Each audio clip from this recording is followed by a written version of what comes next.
আসসালামু আলাইকুম বন্ধুরা, মৃদুল রিভিউ সবাইকে স্বাগতম। আজকের ভিডিওতে আমরা রিভিউ করতে যাচ্ছি নতুন একটা বাজেট ফোন।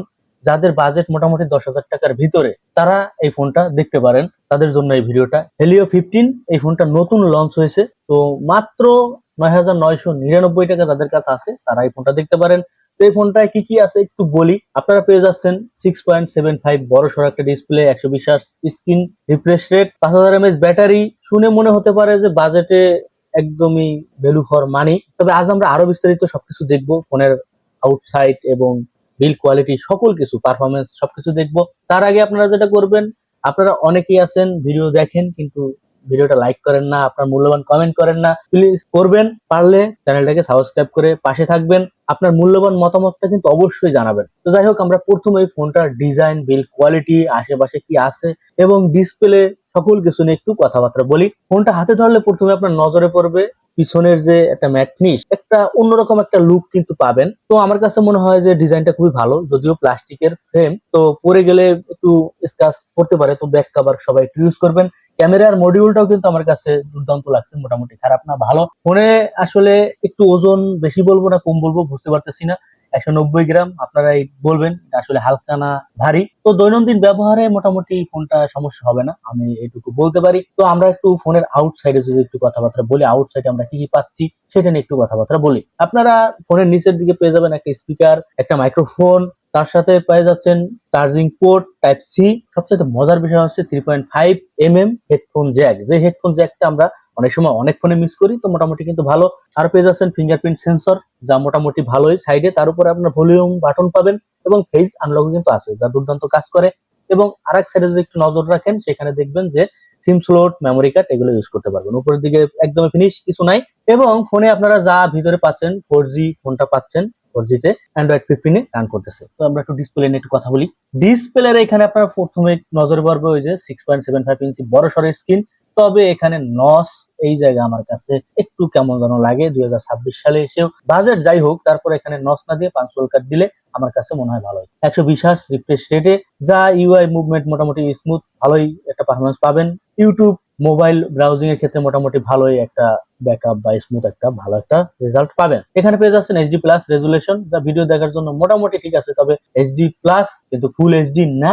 তাও মোটামুটি কালার রেঞ্জ বা ভিডিওতে মোটামুটি তেমন এই বাজেটে আমি বলবো না ঠিক আছে। তবে ওই যে টপ নচটা না দিয়ে এখানে যদি ভার্চুয়াল কার্ড দিত তবে ভালো হতো। ইউআই হিসাবে মোটামুটি অ্যান্ড্রয়েড 15 যে রান করছে ফোনটা, মোটামুটি আমি বলবো ঠিক আছে, এখানে আর কোনো কিছু বলার নাই। মোটামুটি ডিসপ্লেটা খারাপ না, যদি ওই নচটা না দিত। একটু পারফরমেন্স নিয়ে যদি কথা বলি, পারফরমেন্সের এখানে আপনার পেয়ে যাচ্ছে মিডিয়াটেক হেলিও G81 প্রসেসর, যা মোটামুটি কিন্তু ভালোই। এবং সাধারণ কাজ, সোশ্যাল মিডিয়া, ইউটিউব ব্রাউজিং এর ক্ষেত্রে মোটামুটি ঠিক আছে। গেমিং এর ক্ষেত্রে যদি একটু বলি, এখানে আপনারা ফ্রি ফায়ার, পাবজি খেলতে পারবেন, তবে লং টাইম যদি খেলেন ফোনটা গরম হবে, ল্যাগ হবে।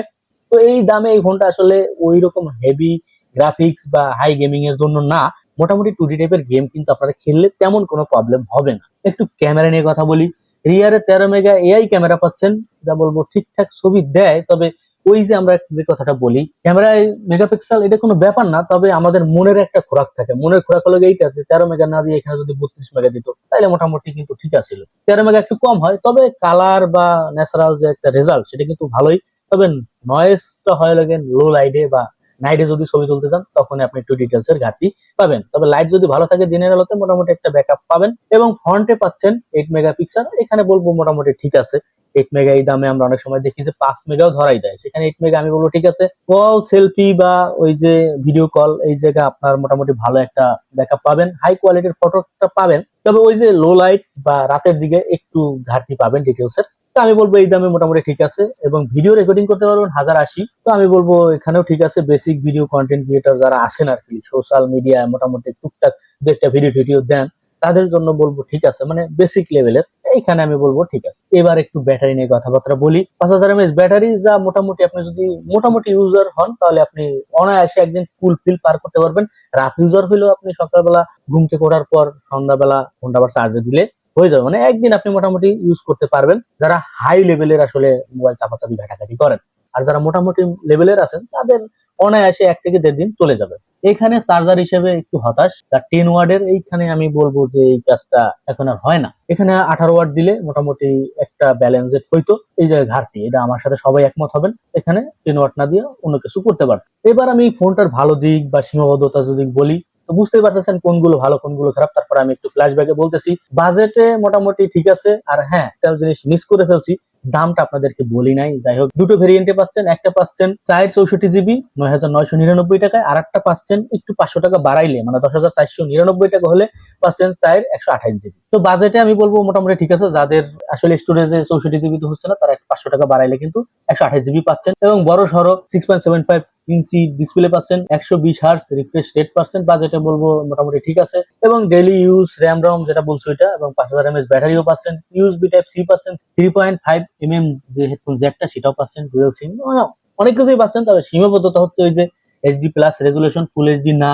ক্যামেরা শুধু বেসিক, হাই কোয়ালিটির ছবি বা ভিডিও তেমন ভালো হবে না। হেভি গেমিং বা গ্রাফিক্স হাই কাজের জন্য শক্তিশালীও না, বুঝতেই পারতেছেন। চার্জিং যে ব্যাপারটা, যে 10 ওয়াট, এটা স্লো। তো সবকিছু বিবেচনায় হেলিও 15 হচ্ছে একজন সাধারণ ইউজার, স্টুডেন্ট, ব্যবসায়ী ফোনে যারা আসলে ব্যবসায়িক কাজে মোটামুটি ইউজ করেন তাদের জন্য, এবং ঘরে যদি সিনিয়র সিটিজেন থাকে তাদের জন্য আমি বলবো বাজেট ফোন এইটা ঠিক আছে। ভিডিও দেখা বা সোশ্যাল মিডিয়া হালকা, বা ওই যে কলিং এর ক্ষেত্রে ভিডিও কল টল করা, এই ক্ষেত্রে ঠিক আছে। আপনি যদি চান যে high resolution video, heavy gaming, পুরো লেভেলের ক্যামেরা, তাহলে এই ফোনটা আসলে অনেক নিচে। এখানে আপনার আসলে হাত দেওয়ার কোনো প্রশ্নই ওঠে না। এই ফোনটা আমি 10-এ 6.5 দিব।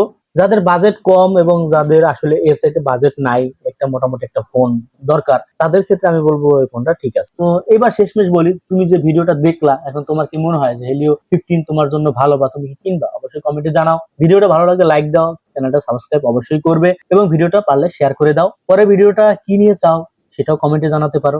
বর্তমানে অনেক শীত পড়তেছে, সবাই সাবধানে থাকবা, ঠান্ডা ঠান্ডা কম লাগাবা। এই পর্যন্তই, সবাই ভালো থাকো, সুস্থ থাকো। আসসালামু আলাইকুম।